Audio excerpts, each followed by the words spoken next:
So hello and welcome, आप सभी का स्वागत है ओरिजिनल टेक्टोनिक के एक और नई वीडियो के अंदर, जहाँ पे हम जानने वाले हैं दिस कीवर्ड के बारे में। So let's get started.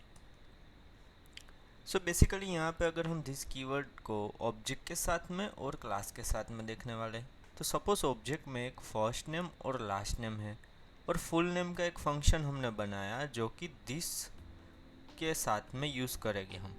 तो यहाँ पे अगर दिस डॉट फर्स्ट नेम करेंगे तो ये स्कोप के लिए जो भी फर्स्ट नेम की वैल्यू होगी वो वहाँ पे पॉइंट करेगा, यानी कि दिस, यानी कि ये ऑब्जेक्ट के में फर्स्ट नेम जो भी होगा वहाँ पे वो पॉइंट करेगा, सेम लास्ट नेम के साथ में।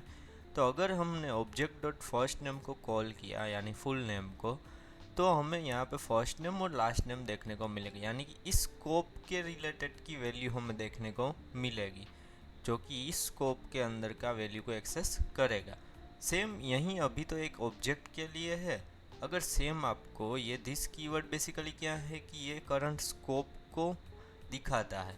अगर हम direct he console dot log this करेंगे तो देखते हैं हमें क्या आउटपुट के अंदर मिलता है।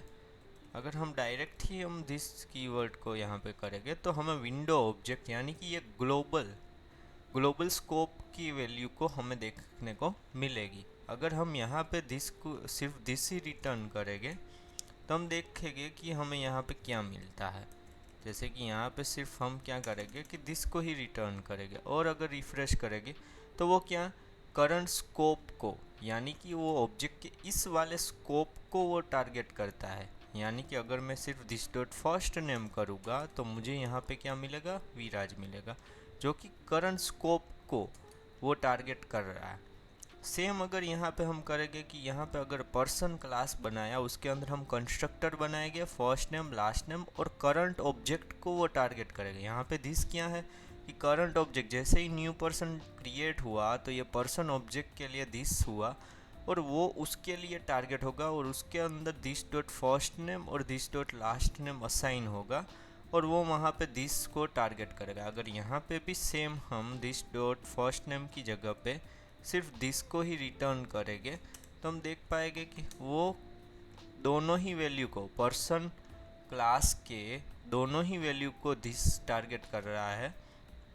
अगर सेम हम पर्सन 2 क्लास बनाएंगे और यहाँ पे हम विराज 2 डालेंगे और पर्सन 2 को यहाँ पे अगर हम एक्सेस करने का ट्राई करेंगे तो ये विराज 2 को टारगेट करेगा, और पर्सन जो है वो विराज को टारगेट करेगा, सी।